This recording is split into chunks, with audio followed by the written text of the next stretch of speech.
All right, good afternoon, everyone. I am Mickey Doyle, Special Events Manager here at the Greater Green Bay Chamber. Welcome and thank you for attending today. I know people are still trying to get on, but we want to make sure that we stay within our time limit. So just a few housekeeping items before we get going. If I could ask that you keep yourself on mute at this time, unless you are talking, it will help us cut down on background noise. And if you have a question for Tony, please type them in the comment box and we will be stopping every few slides to go through them. We want to make sure that this is very interactive and that you have time to ask questions throughout.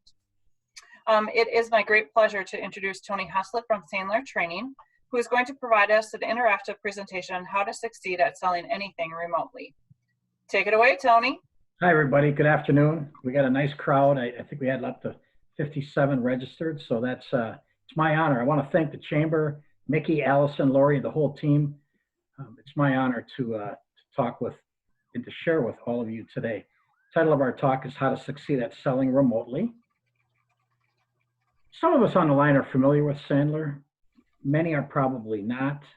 The Sandler training method is non-traditional. It was started back in the 1960s by a gentleman by the name of David Sandler, and he perfected it and franchised it in the 80s. And in 2016, I wrote a fairly decent-sized check to buy my own business to start up the Sandler franchise, serving Northeast Wisconsin and really all of Wisconsin and elsewhere. And you know, I just thought we'd throw this slide up to show some of the successes that we do have.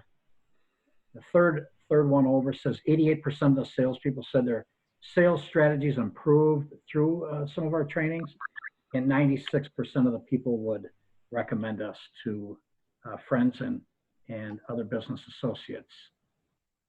Part of the process at Sandler Training, and that I believe in as a former vice president of sales and in corporate America, and certainly a lot of years as a first level sales manager and a sales person, is that this is the method that we learn in. We have an awareness, we distribute knowledge, and then we want to develop skill and mastery. So adults don't learn by just being preached at, right? Kids don't either. And if most of us went to college, and if we remember, you know, the whole goal of that professor, God bless him, was to take what was in his brain and disseminate it and put it in our brain. And there just seemed to be a big gap at times. Maybe it was just me. But trying to transfer what's in his mind into my mind, just talking at us, was not very effective. That's certainly not how we do it at Sandler. We want to really focus on awareness. We call it the EAT theory. Give them an awareness, give them an experience, causing an awareness, and then roll out a technique. And we call that the EAT theory. You know, I have a degree in social work from UW-Eau Claire years ago. I never practiced any social work. However, I feel like I've done a lot of it as a sales leader, a sales manager. And I remember studying a lady by the name of Elizabeth Kubler-Ross. Has anybody ever done any of that type of work, whether you were in nursing or psychology? Can't see too many heads nod, but I think I see a couple. Well, she had 5 stages of grief. Yep, there we go. Thanks, Betsy. Thumbs up. You know, when we're in trauma or anxiety or stress, which, let's all face it, I don't think any one of us online today and our family and friends can't feel a degree of stress with the pandemic and all that entails. And so we go through these stages. And then right here at 25 years old down in Chicago at the MetLife Training Center, and I worked at MetLife for 11 years as a rep and a manager, I remember they talked about SARA. Sadness, anger, rejection, acceptance. So when we're in a sales process and we're told no, or it's not going well, we get sad, we get angry, we get rejected, and then we have to bounce back to get to acceptance. We can't stay in sadness, we can't stay in anger. So you go back up to Elizabeth Kubler-Ross's diagram. When this whole thing hit, I was angry. I don't know if you guys were, but it kind of irritated me. I was having a very strong year, coming off a really nice third and fourth quarter of 18. Just got back from Florida at an international conference. We had 1,100 clients in the room down in Orlando, right on International Drive. People from all over the world. It was late February, maybe that last weekend in February, 1st of March. come out of there. The pandemic was starting. There was a lot of fear, but not like it got. So I get back to my office, and I think it was March 9th, and that week changed everything. And I remember getting a phone call from the person in charge of our building informing me, and it was really nice that she did that. Before the email went out, I got a notification that, Tony, we're shutting down all the conference rooms. You're not allowed to train anybody in our conference rooms anymore.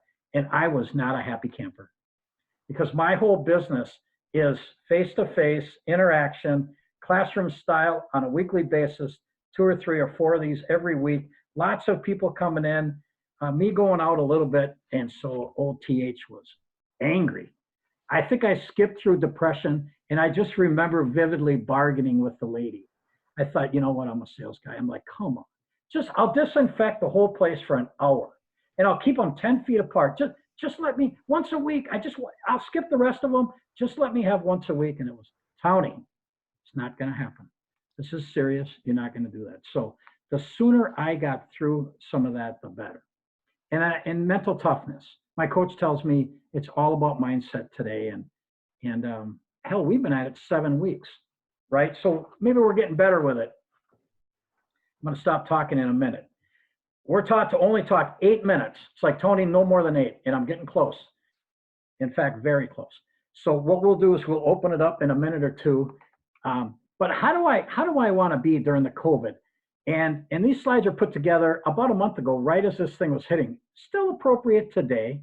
So in the beginning, we have fear, and some of us still have fear, and I still have some fear. So I can grab some food, toilet paper, medications that I don't need. I can complain frequently. I can skip all my emails and just forward them to somebody else. Or I can recognize, or I can get mad easily. So that's the fear zone.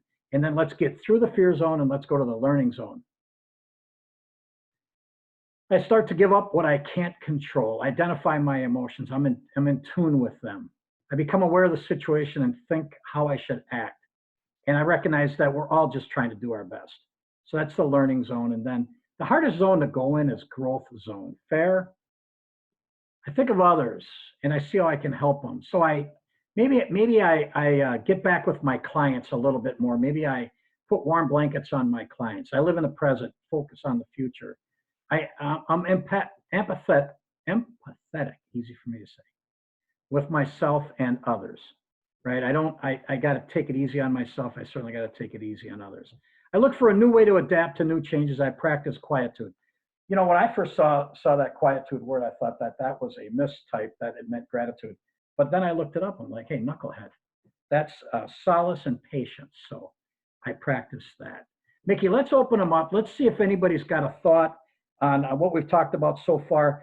Where are you at? I'd be curious how many people are in fear yet and just really unsure. We're going to talk much more about that. How many feel they're in a growth zone?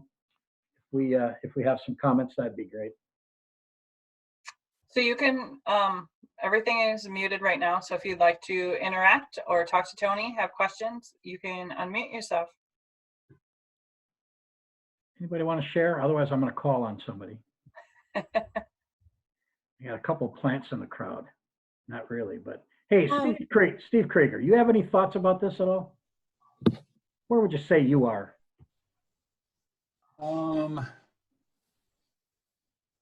Probably in the learning zone. For us, it seemed like all of the prospects went quiet. Existing clients doing a lot of work for them, but people that were looking for software have gone real quiet, wanting to wait until afterwards before moving forward. So I'm kind of trying to learn how to sell when everybody wants to wait. Yeah, absolutely. Absolutely. I'm noticing it too. You know, the pipeline was pretty good. It's still not bad. Some what I thought were pretty good potentials, pretty nice deals. They're kind of in a holding pattern. They quite frankly, they could be gone. I mean, they really could be. With one particular one, I sent him an email the other day. I heard nothing. He just told me, Tony, we're sitting tight with everything. Quite frankly, it could be gone. And I think it's healthy if I treat it as though it's gone. Not that I want to be pessimistic, but we just got to keep going and keep going and keep going and keep calling people. And I'll talk more about that. So you're in the learning zone. Anybody in fear at all and wants to admit it? Kind of like I'm just kind of hunkered down and pulled the covers over my head. We're going to sleep this out. Anybody? Liza was gonna say something before. Yeah, I was just going to say that I feel like I'm in the growth zone Okay. because from what we're hearing and seeing on the news and learning from everybody, it sounds like this is going to go on for quite some time. So I think I hit a breaking point week 3 and then I got over it. And now I'm like, hey, what can I do with my time from here on out? Because we're all still alive and I'm grateful for that. And I want to live like I'm living. I don't want to be living in fear. I want to learn new things. I want to try new things. So I'm more in the growth zone. Thank you, Lisa. Pretty much 2020 is canceled. So I'm looking forward to the future. You know, I told myself the other day, it's like, stop saying how good it was. Just rock. It's still good. It was, it is. It's just different. So like I said earlier, my coach keeps telling me, Tony, and not that he has to tell me, but I just remember early on through our network at the Sandler network, we all got together a lot in those first 3 weeks, and we had a lot of conference calls. We had a lot of conversation. I suggest you get a support group if you don't have one. Fellow business people in your company, people you trust, centers of influence, and we're all like, hey, we're in this together, man. Let's just keep rocking. Very good. Amy Wild had a comment. She said she's in fear, no income, shows are canceling, trying to adjust, but no income, so trying to work with what I got. Wow, that's real. That absolutely is real, and we all understand. At various times of our careers, many of us have been in that situation. So the uncertainty, the unemployment, that is very real. And I would say do your best. Be mentally tough every day. Do a little journaling. We'll talk more about that. Be gentle with ourselves and make sure that we're careful with how we treat ourselves during this time period. Fair enough? Mm-hmm. We'll move on and then we'll open up again if that's okay. And then at the end, we'll open it wide open, okay? So what's today about? Today's a conversation about selling in today's environment. Today is not a conversation about the technical side of virtual meetings. That can be gotten elsewhere. That's not today. We're going to list the items that we struggle with as we sell remotely. We're going to look at 3 different camps. We'll talk about what we call our Sandler success triangle, which is made up of mindset, behaviors, techniques. How do we define a win today? Let's have a little conversation about that. We'll look at sales process and we'll have some other considerations. So my goal for today would be that you get at a minimum 1 little tangible item that you could walk out at 4 o'clock and implement. Okay, just 1. Or maybe just, I got together with 57 like-minded people and we had a little conversation. And it made me feel better rather than sitting here thinking about all the depressing things going on. So the goals would be, let's talk about best practices. Let's figure out whether we should cold call or not, warm call. Talk about some bonding and rapport. Let's get our attitudes, beliefs, and techniques in alignment. Again, what's a win? And how do I build lasting relationships? And then questions and thoughts. So be thinking about this and maybe type this into Mickey if you'd like. What is one thing you're struggling with selling remotely? So if you guys want to type those in, Mickey will read them off as we continue to go along. One thing that you're struggling with remotely. And then we'll participate in the chat. So again, just type them in. You know, all crisis is temporary. Does everybody believe that? Or is this it? We're sunk. You know, you look at the Dow Jones Industrial in September of when the market crashed in 08 and 4 years later, it was all right back. Like on paper, I lost half my investments from 08 on paper. I would have actually lost them if I would have cashed out, right?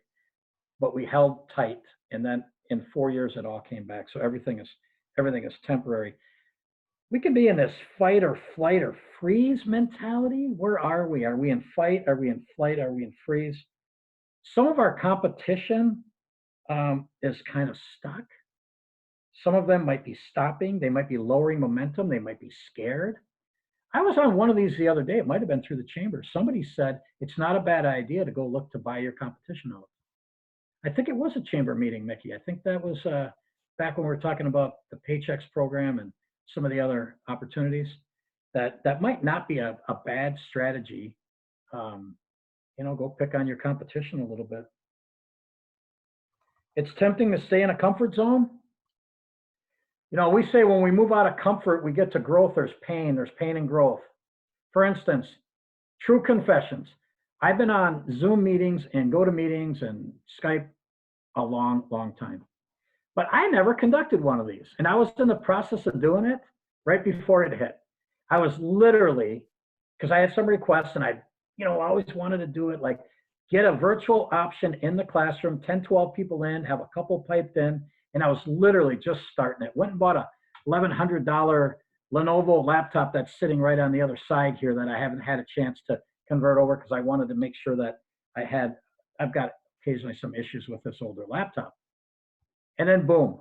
And then when I was told I can't do it, I panicked a little bit. And that's when I got a little irritated because if I don't train, I don't have a company. So everything today went virtual. So that I just remember that first virtual. I'm sharing my screen and doing, and I'm not all that good yet even today, but I'll tell you what, there was no time to sulk and poor me. It was get up, suck it up, get going. I'll tell you a quick story. I was training virtually 12 people at 8:30 in the morning, and I had a gentleman help me with it a little bit. And at 6 a.m. when I got out of bed, I went to the computer, the link didn't work. So I was freaking out. And so I got on the horn with a guy from New Jersey from my company. He was like, knucklehead, it's not that hard. You didn't do it right in the first place. And then it all worked, but there was an element of stress. Successful people will find a way. Fair enough. We'll find a way. My accountant, Mary Lindstrom, she shared with me recently that entrepreneurs are resilient. I really believe that. Most of us that are owners or that are salespeople as well, we're used to adversity, and we're taught this mental toughness. And if we don't have it, we want to stay in business, and we certainly want to stay in sales. So we're resilient. We'll make it. Successful people find a way. All right. So should we cold or warm call today? In a minute, we're going to open them back up. This was maybe more appropriate a month ago. But I remember having some conversations in our network early on. 20% would just say, write it out. Don't call anybody. You'll insult them. You're not aware of what's going on. Maybe some of us still have that feeling like, I don't know. Like I don't know if I should be being proactively calling people. 20% of us would say, no, be proactive. Get after it. Be aware. Be sensitive. Plant seeds. Certainly stay close to our existing clients. And then this whole thought about we have to give our prospects the right to buy our product if we believe in our product, don't we? I mean, don't they deserve to be aware of the services and products that we offer? And then I think 60% of us, maybe even yet, 7 weeks into this thing, aren't sure what to do. So Mickey, time to open them up. Let's get some comments and thoughts, see what people think about where they might be at with warm calling, cold calling. Let's have a good dialogue. All right. Well, we have some comments from the first question that you asked yet. Yep. So we have from James, prospects are on hold. We may be able to close them later this year, but they are all on hold for now. Amy says, selling online, no one's buying what I have. It's a must-see in-person thing. Sheila saying the perception that we're doing something differently than we always have been doing regarding promoting our IT services. Jessica says, one struggle, will people feel safe to attend meetings at other venues? That's great. Yeah, I mean, it's not great, but that's certainly real. Yep. Steve says, tougher to change systems when working from home. Prospects are on hold for now. Betsy, I want somebody that said that. Let's open up the mic. Mickey, I'm sorry, cut you off. We'll come back to it. That's all right. So whoever feels that they're on hold, I feel they're on hold, but I don't want to do all the talking. This is supposed to be interactive. So let's flush this out for a minute or two, if we don't mind. This is Lynn Metoxen, and the reason I did put that down, and the reason being is I work for a third-party administrator, and I followed up on prospects, and most of them had said we're on hold for right now. Now that could be because income is not coming in, or it could also be because they want to see where this COVID-19 is going to play out, because they have some people who are either furloughed or laid off. Okay. Okay, so these were people that were, Lynn, can I explore this a little bit with you? Sure. Were these people that were already in your pipeline? These were what we would call qualified prospects. These are people that you had they had a propensity to buy? Yes. Okay. And many of them are on hold out of fear or different Yes. things, correct? Correct. Prior to the virus, what was your prospecting activity like on a weekly basis? How many dials did you make, or how many emails did you mail out regularly? Well, I could do a mass email and I could get a reply on some. Typically when I prospect though, I will either place a call, or if I do an email, then I'll follow up. If I send an email, I follow up with a phone call. If I do a phone call, I follow up with an email. And when I do send a quote out, these are actually quote activities even prior to COVID-19. The sales were coming through, but then as soon as COVID-19 came Yeah. through, it was like everything Yeah. came to a No, still. Lynn, Not everything. no, no doubt. Lynn, have you slowed down the prospecting then because of this? No. You're making as many dials and emails as you've ever made. Hmm. Amy? And actually, there's some people that'll say, come back to me in fourth quarter. There's also some prospecting. I mean, I'm not scared to pick up the phone. I've been doing it 20 years. Yeah. And, what's the worst they're going to tell you? I don't have time right now, or it's not good timing. And you put them on a follow-up. It might not be this year, but it could Yeah. be 2 years from now we'll get the sale. Absolutely. You're planting seeds, and you know what, Lynn, spot on. And I don't want to act like I have all the answers, but I would tell you, I mean, we know that we won't get any business if we don't prospect. So we have to decide, am I gonna pick the phone up and we call it our cookbook, my activities. 10 dials a day is my goal. Tony, make 10 dials a day. It's hard to hit 10. It was hard to hit 10 in the past. It's hard to hit 10 now, but I do about 35 a week, on average 40. So maybe 8 a day. And I am generating activity in business. Now it's not popping, but I got one heck of an opportunity next week that I opened up 2 weeks ago on a cold call during the middle of a pandemic. I've never met him. And we've had 3 meetings, and I'll get a yes or a no next week as part of the agreement. So anybody that feels that way, I would say just keep doing it. I know it's hard, but don't stop, because if we stop, we cashed in that 401k in 2008. We cashed it in, or we moved it to cash. So we just gotta fight through it and keep making our dials. And maybe, so I sound like an old sales manager now, right? Maybe we got to increase our dials. Maybe if we could hit 1 out of 10, now we got to do 20 to hit 1 out of. Maybe we got to hit 1. Maybe we got to go find 15 or 20. So, any other thoughts on that? I know it sounds easy, but I also believe I'm a product of the product, and I've done it, and I'm doing it. Tony, what we require myself, including our other sales consultants, to do is 50 cold calls a week. It's a lot, and that's hard.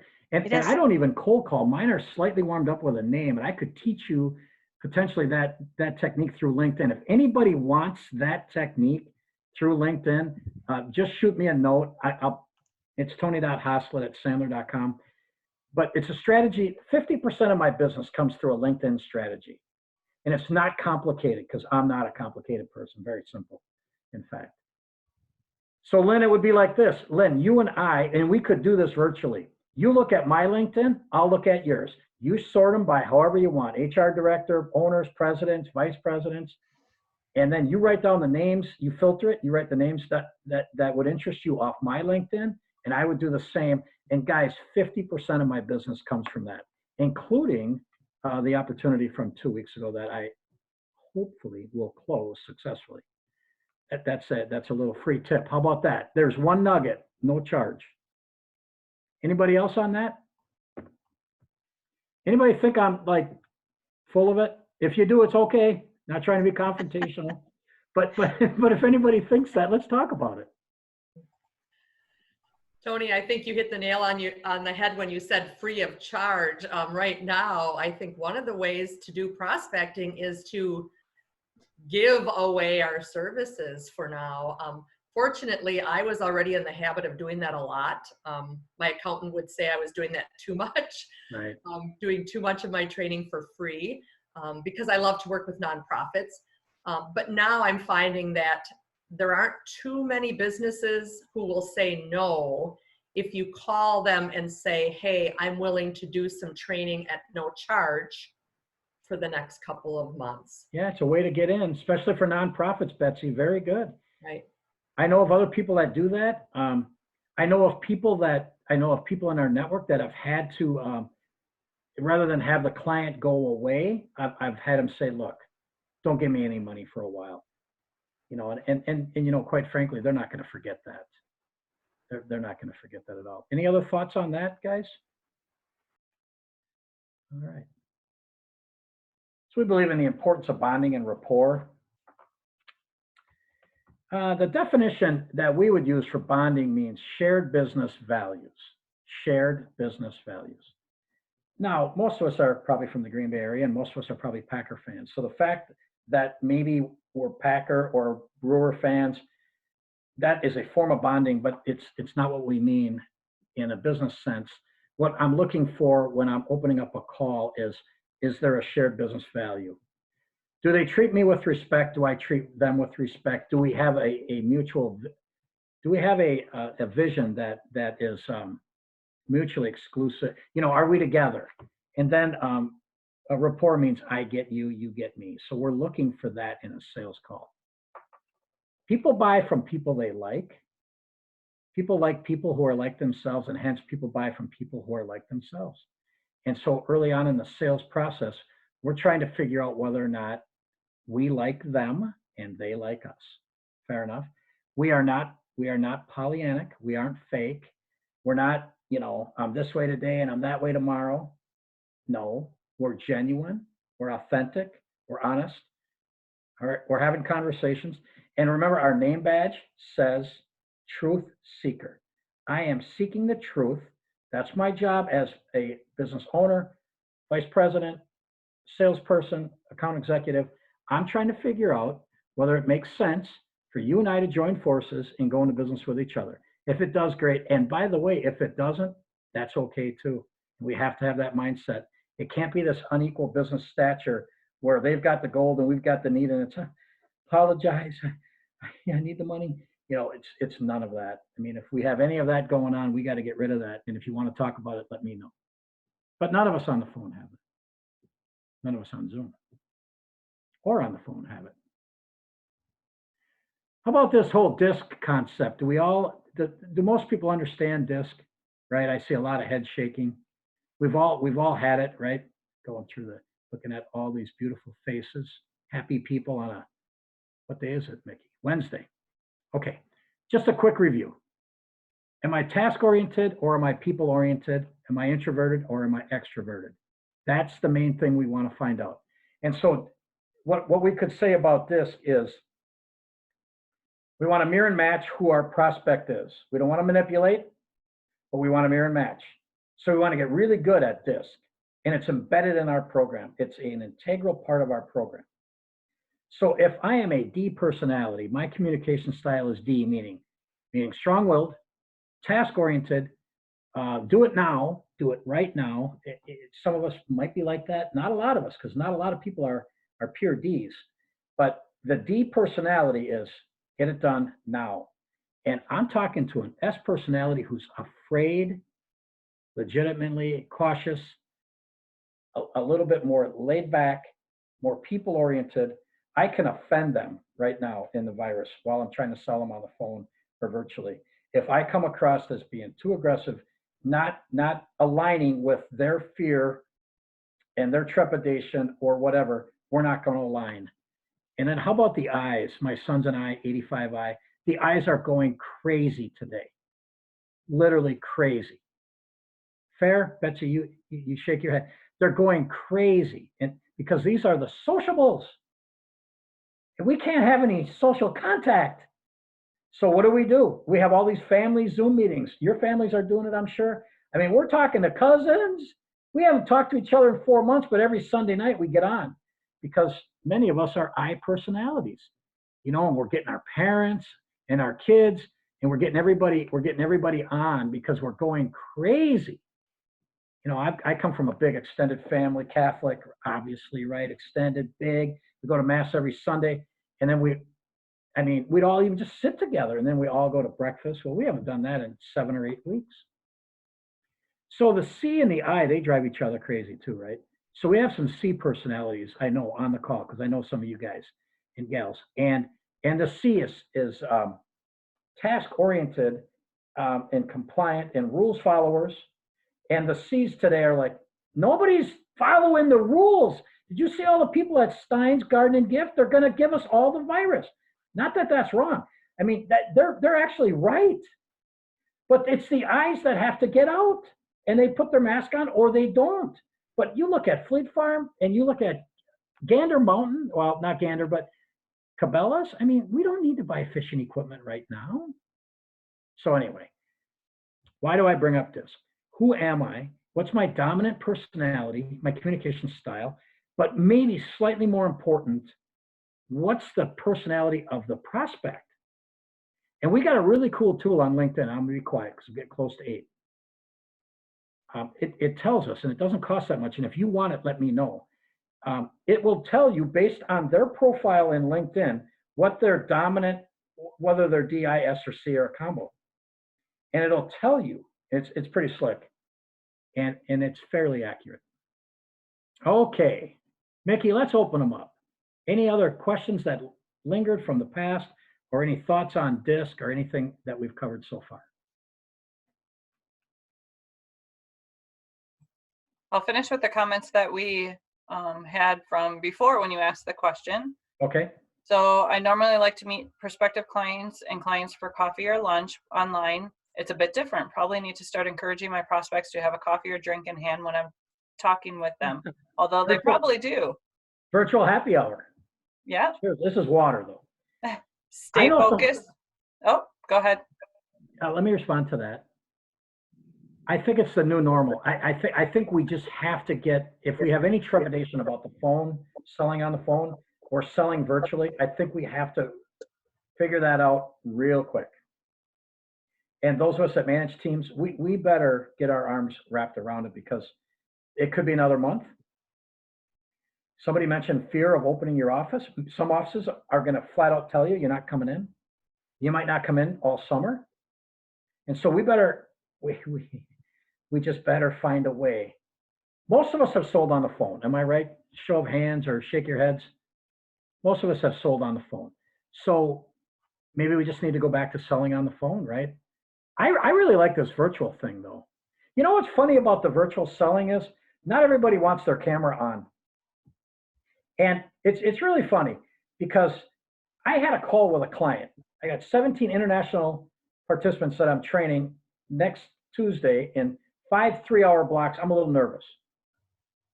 I'm training them on negotiating mastery. We were all to get together 2 weeks ago, but that got postponed. So we're all in different time zones. And I remember when I was talking to my lead about a month ago, I said, okay, I'll send you a Zoom request. I sent her a Zoom request. She didn't open her camera. And so I had my camera on. She didn't have her. You know what that was? Note to self. Next time you have a meeting, you don't do it in Zoom. You make a phone call, just like we used to. So I'm noticing in my own practice, my own business, that trying to figure out their preferred method of communication. And what would be wrong with just asking them, hey, seeing as we can't get together for a cup of coffee, you go get your coffee, I'll get mine. We'll either talk on the phone, or hell, we'll watch each other, drink our coffee, and we'll talk. What do we think about that? So I would not, somebody's shaking their head here, James, I would not be opposed to be asked to ask them. Any others thoughts, Mickey? Anybody about DISC? Let's see. Yes, I did have one question. Hold on, let me get down to that one. How do you identify your prospect on the DISC chart when you don't have them in front of you? I'm able to feel people out in person so quickly, but the tech between us makes it harder. That's for sure. Open up that person's mic if they're comfortable. Who was that? Jolene? Jolene, are you comfortable talking about that? If not, you don't have to. Yeah, I mean, my personality style, if I look at, we do the strengths finder in my organization. So of my top 5 strengths, 4 are relational. And in my top is empathy. So I can talk to someone and feel, I ask questions just like any other person in this room or this virtual room. But for me to, asking questions online is harder, I always ask permission. Kate can ask a couple questions. I ask permission to ask the questions, but it's kind of stilted. And I had one this morning where, just like you, I did the Zoom meeting, but she didn't turn her camera on. So I'm looking at myself. But the reason I needed that Zoom meeting is because I was presenting material. So it's like, I don't know, maybe I didn't set up that expectation that, hey, like, I'd like to video you. But, you can't really get that feeling of like, how do they want to be presented to, especially if we hadn't talked before. So I don't know. Yeah, no, that's fair. I don't know if I have an answer other than to say that. So like in my world, I would have a 10 or 15-minute conversation with them on the front end prior to the meeting, right? Prior to the sales meeting, and I would try to determine, based on the 15 or 10-minute conversation, whether they were dominant, intuitive, steady eddies, quiet, reserved, careful, or whether they were detail-oriented and exact, precise, measure twice, cut once. I would try to do that. We can do that in today's environment. Couldn't we do that early on? I suppose if I identify that before the meeting, and you pick up on things even in through email. So what I've been doing is a lot of email first, and then we make the plan for the call. So changing that to a phone call before the call. But even in email, you'd say, like, based on the number of questions they have, or if they haven't answered my questions and I've already asked them, I can kind of see their personality too that way. Right. And then during the call, the meeting, whether it's on the phone or virtual, you can start picking it up. And then if you're pretty experienced, which it sounds like you are in DISC, it doesn't take long after you really practice this stuff. And I can get documents out to you guys if you're interested. It doesn't take long to say, aha, yeah, and then you can look at, you could also look at the way they write up their DISC profile, or I can't remember the name of the company that we use to do that, but that's a good little way too. You look at how they write their DISC profile. We have one more comment that I thought was great. Sheila agreed. She said, I agree. People want to be treated the way they want to be treated, not how you want to be treated. Exactly. We've actually started to video our quote presentations and sending that to our clients. So far, we've had a lot of success with that process. That's excellent. Was that Sheila? Yeah. That's excellent. And that's, videotaping and sharpening our saw is all good stuff. Okay, we've got what we call a success triangle. There could be we could have a half a day on this, but we don't have a half a day. We just have a few more minutes. So we got the attitude on the top, behavior and technique. And as it relates to attitude, what we would say is when I get out of bed in the morning, how do I feel about me? How do I feel about me, my company, and my marketplace every day? And I think, we talk a lot about mental toughness and mindset because there's so much rejection being a business owner, being a vice president, being a salesperson, being a manager. There's, especially in that whole business development sales world, there's a lot of rejection. And we've got to be tough. So how do I feel about myself? Well, if I don't feel so good about myself, what should I do? Go back to bed? Maybe. The alarm went off early this morning. I was a little nervous about the presentation. I'm always nervous about the presentations. But once I get rolling, I loosen up. But this is just the way I've always been. Like when I'm in front of those 17 international people next week, I'll be a little nervous. But I always psych myself up by saying, be well prepared and be maybe even a little over prepared, and you will not fail. You cannot fail. And plus I'm quick on my feet, and God gifted me with a little gift of the gab and some BS. So it's like, just be yourself and go out and have fun. But anyway, this attitude triangle, this is important. And there's another triangle on top of this attitude triangle, and it's called the U triangle. And it's body, mind, and spirit. This is nothing new. We've all had this stuff. But, my exercising, we talked early on, I like to exercise a lot for various reasons. Burn stress, health, just makes me feel better. I haven't been on the bike since Sunday. I got to get on the bike. After the call, I'm getting on the bike. But, am I exercising my mind? Am I reading enough? How am I doing spiritually? Whether I'm a believer or not, even if I'm not a believer, maybe I believe there's something outside of me that's greater than me. And so how am I doing in balance with body, mind, and spirit? Check ourselves every day. Every day. How many people journal? I'd be curious. Most people do not journal. Most of my clients, well, I'm getting more and more of them to do it, but by a show of hands or nods or whatever, how many people actively journal 4 days a week at a minimum? Anybody? No? Steve, no? Don, I don't, do you a little iffy? Okay. I can't say enough about journaling. I cannot. And it's really changed my life. And I started doing it in November of 16 when I joined the Sandler Network. And some easy ways to do it would be, what am I grateful for today? Gratitude is huge, right? And I've heard other talks in the Chamber Network about gratitude. Gratitude is huge. What are my stressors? If I'm a little stressed out about a presentation or an event or something, I think I have to write that out. Like today I went a page and a half about just other things and about 1,600 people in Brown County with COVID. I mean, that's a little distressing. I remember writing about that. So what are my stressors? What's my gratitude? How do I feel? Positive affirmations. I'm a lean, mean, money-seeking machine today. Things like that. It's not arrogance either. The reason we write down I'm the best, I'm a great trainer, I'm a good husband, I'm a good father, I provide, I exceed expectations, I am the cure to sales cancer. People are happy when I walk in the room, most of the time and some of the time. But anyway, the reason I do that is to psych myself up, and it's not BS. It's how many thoughts those of you that know me have heard me say this before, how many thoughts do we have a day? Anybody guess? How many thoughts go? Don, how many thoughts do we have? Got to come off mute. I don't think I could count them because I have so many that my mind doesn't stop working. That's my problem. It's like a computer. My wife says, you never shut it off. And I think she's right. And I'm my own worst enemy. So we say that we have 70,000 thoughts a day. Who's the guy or gal that click, click, click, click, click? There's another one. It's a computer program, right? But I believe that. I believe we have 70,000 thoughts a day. 60,000, sorry. Some of us have 70. 60,000 on average. How many are negative? What percent are negative?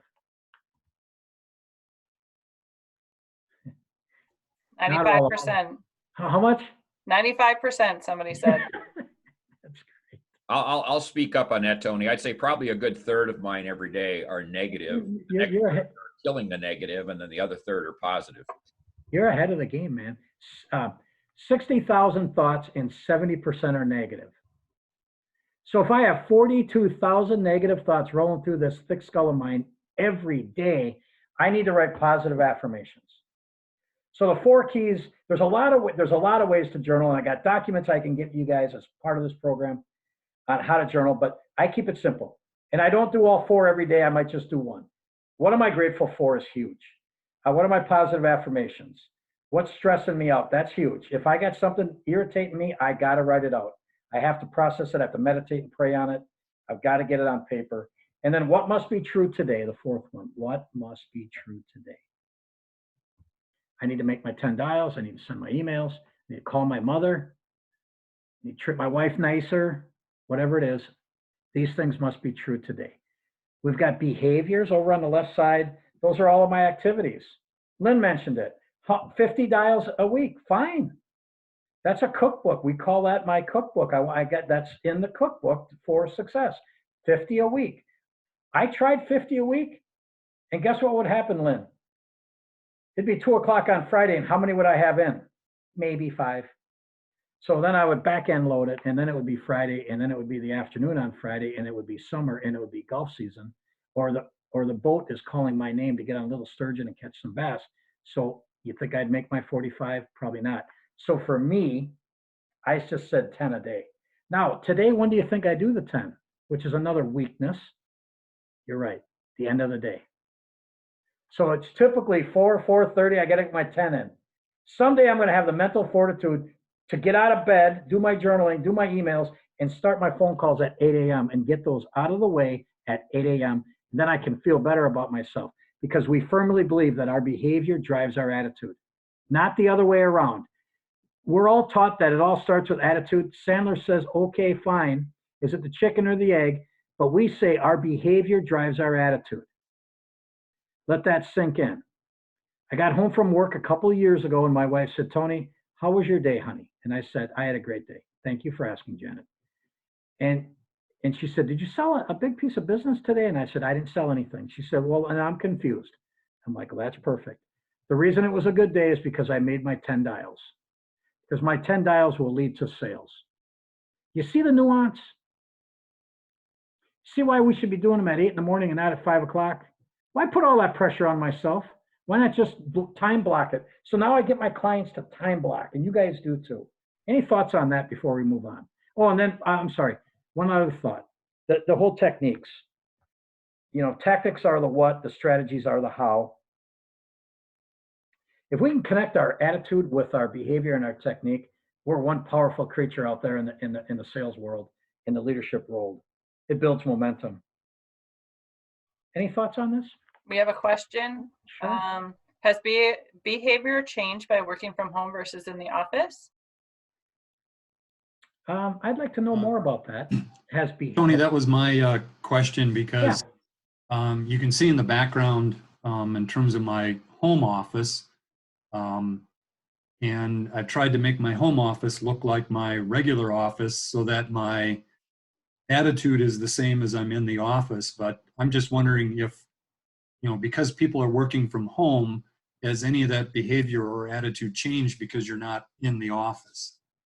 I think that's a fair question. Does anybody want to answer that before I take a stab? I have heard, Steve, over the years that it's really difficult to work from home. I've heard that from clients, friends, others.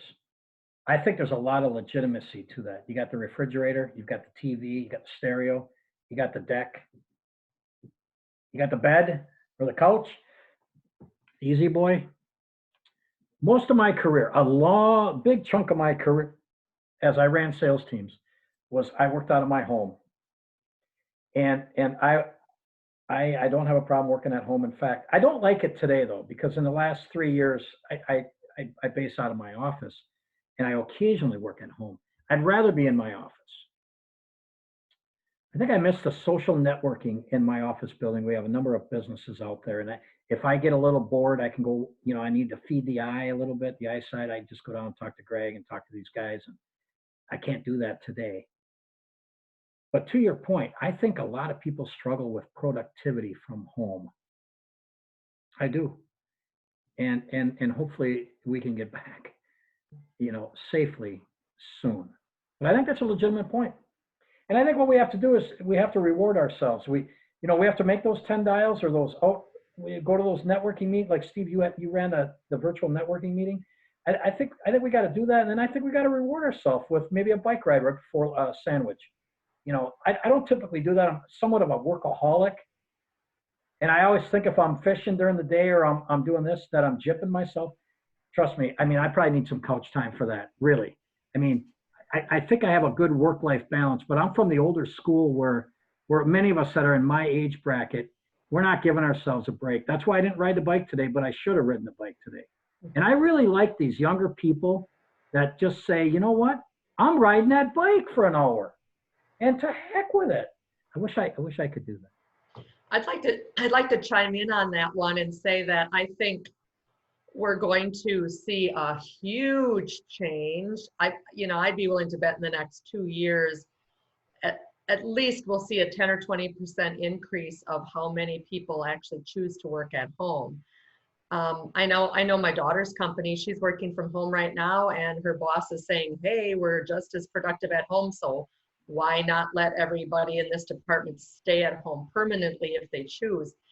The big difference is now we do have the ability to interact. Right. I worked from home 27 years ago before Al Gore invented the internet. Great. And it was hard. Oh, yeah. There wasn't any, there wasn't a lunchroom, an employee break room. I couldn't see anybody on Zoom. I couldn't look at Facebook. I couldn't email. I mean, I was literally working through the mail and on the telephone with people, and it was hard. Now I choose to work from home. My office is in my home. And I think it does a couple things. It makes us think more, instead of the work-life balance, we think work-life blend. Oh yeah, I like that. Yeah, so that bike ride you want to take, Tony, becomes a blend of your work day. It's not a, oh, I'm going to take some time out in my personal life now and take a bike ride. It's becoming a part of our day. Yeah. I'm helping to take care of my 2-year-old granddaughter for part of each day. And that's become a part of my day. And I don't think of it as being cheated away from work time. So I think we're going to Steve's question, I think we're going to see a huge behavior change. It won't be positive for everybody, but I think it will be for a lot of us.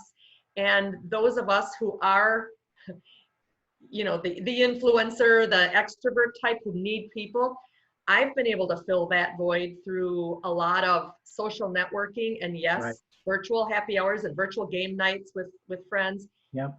So I'm encouraged by it. I mean, that's why I think a lot of us can see ourselves in that learning and growth mode where we can think, wow, we can actually save money by working at home. We can save our company, our employers money. So anyway, I think it's excellent. a positive change, and it's a whole new world with virtual networking. Yeah, I mean, we didn't have any of this way back and not that many years ago. Great, great points, Betsy. How about this belief wheel? We've all heard about belief wheel. So if I have a belief that I cannot cold call today, or I'm going to offend these people, they don't even know me, and I'm going to try to prospect them. So I have that belief, and then my judgment is that I'm going to offend. So then I don't do it, and then my result is, see, it didn't work. See? I mean, it didn't work. Well, it didn't work because of my belief wheel. So we've all heard about this, but let's be careful on what we put into our belief wheels. Like I can sell today virtually. And I'll tell you what, when I write that deal next week, that's huge for me because that was opened up without even a shake of a hand and not even a face-to-face. And whether I write it or not, there's aspects of that whole transaction that were really wins anyway. And I mean that in a humble and authentic way that, however, and I have sold some business over this period of time over the phone and virtually, but I haven't sold some big stuff like this or with that potential. So that would be a huge belief wheel. A couple more, and then we'll begin to wind it down. So how do I feel about myself, this attitude, my personal presence, my prospecting, my pipeline, my performance? For the people I've looked at, everybody's dressed up today. You should see some of my clients on these coaching calls. They got baseball hats on backwards. They're in sweatshirts. Some of them have not shaved for 8 weeks because they're just going with the full beard, the whole 9 yards. I think it's hilarious. I don't mind. Today I got up. Well, no, I was in jeans and a t-shirt earlier, but I literally have dress pants on and business shoes because it's a mindset. I mean, I've always had, I would just wear jeans, but I would always put a business shirt on, always. But today I just fully dressed up because I wanted to be present. Pipeline, performance, profit potential, elements of an ideal, attitude, commitment, desire, outlook, responsibility. Desire is do whatever it takes. Outlook is abundance mentality. Do we all have the abundance mentality? Do we think the glass is half full or half empty? I'm an optimist by trade. I believe, and it's sometimes hard to believe it, but I think coming out of this, we might even be bigger, better, and stronger, to Betsy's point. I think there's going to be a lot of positives coming out of this. I am not one of these guys that thinks all of a sudden this market's going to jump. I don't think so. I could be wrong. Some of you guys are shaking your heads. I think we're going to have a slow, gradual, I think we'll get back. I think we'll get back to the economy we had, but I don't think it's going to happen overnight. This would be a good point to stop talking. I want to put this up. This is how you guys get in touch with me as part of the for you all joining us today. Here's what I'm going to make available at no charge, no obligation. If you're interested, send me a note or give me a call. Tony.Hoslet@Sandler.com. There's my phone number. It rolls right to my cell. It's the office line. I'll give you a 1-year access to an enormous amount of data on the Sandler network. It's called our Sandler Online. It's part of our It's part of a portal that you would get that will give you access to podcasts, webinars, white papers, just an enormous amount of stuff. And so that's complimentary with today's conversation. If you want to have a deeper dive with no obligation, want to talk about some of this stuff, please get a hold of me. I'm going to stop sharing. I'm going to open it all up. Wow, now I can see all of you guys. This is crazy how this works. Man, oh man, a lot of people. All right, Mickey, should we just open it up? I think we've got about 3-4 minutes. Any other thoughts, questions? Tony, no, you're all off base. I don't mind either. Any challenges on anything? You guys are awesome. Go ahead if you want to take yourself off mute and ask questions if you'd like, or comments. Go ahead.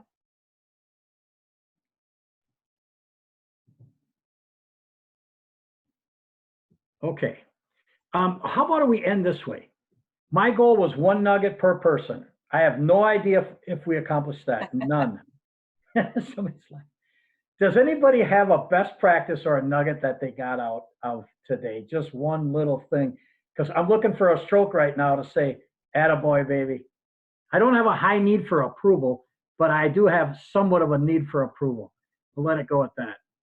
I'll start if you don't mind. I think it's great to get the affirmation that it is okay to be making these cold calls and to be making these contacts. And I love what Lynn said, you know, because it is filling the pipeline. And I just have to say that makes me feel really good, because I've gotten a lot of feedback, not from me personally, but just notices on LinkedIn about people being sick and tired of salespeople contacting them because they feel like they're taking advantage of the COVID situation. Yeah. And like I said in my note, we're not doing anything different than we've ever done before. We do free diagnostic testing. We want to make sure your security gaps are closed in your user space and in your operating system space. So that for me, that's a huge affirmation, and I really appreciate that. Well, good. I feel good. I'll tell you what, this was a win for me then, because you walked away with that nugget that can put $1 or $2 in your pocket yet this week or next week, and it can and even more importantly, it'll make you feel good about you.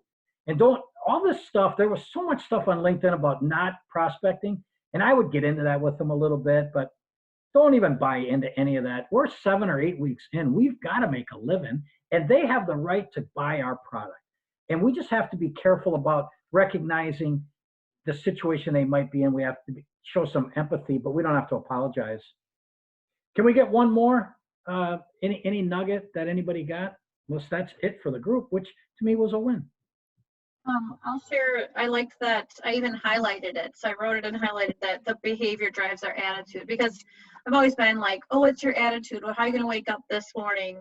But you know, you can try to be happy. But if, you know, and then what do you have? So if it's just like, okay, I just need to accomplish this thing, and then I feel success. And I think someone else had mentioned in the Zoom chat that like their sales made them feel successful. And I'm the same way. Like if I have that great conversation, then like I'm on cloud 10 the whole day. But if I'm not getting that, like, I don't want to say instant gratification of like connecting with someone, but that's really what it is. It is. Then you don't feel like today was a win. So, you know, if you're just saying, what are the behaviors that I want to do? And then it's a win, whether I sold or not. So yeah. I like that. And then I like the comment someone had said too. Thank you, Julene. And I forgot to mention it, but we might want to redefine what a win is. I said it in some introductory videos that a win might be not losing any business. I mean, that might be a win, and that's okay. Or a win might be, hey, I did make my dials, or I talked to my mother, or I took care of my granddaughter today, and Betsy, you know, I made a little time to go for my bike ride. One more, is that it? Well, it's been my pleasure. I had a lot of fun. Hopefully you did. Hopefully you got a little something out of it. Anybody wants a link in on LinkedIn, shoot me a LinkedIn. Anybody wants to chat, you know how to get a hold of me. Mickey and Allison in the chamber, can't thank you all enough. You guys are way out ahead of this. It's very much appreciated, sincerely. You guys are all over this. You're keeping us going, and I just appreciate the opportunity to talk to this fine group here today. Thank you, guys. Well, thank you, Tony. Thank you, everyone, for attending, and have a great rest of your day. Okay. Thanks, everybody.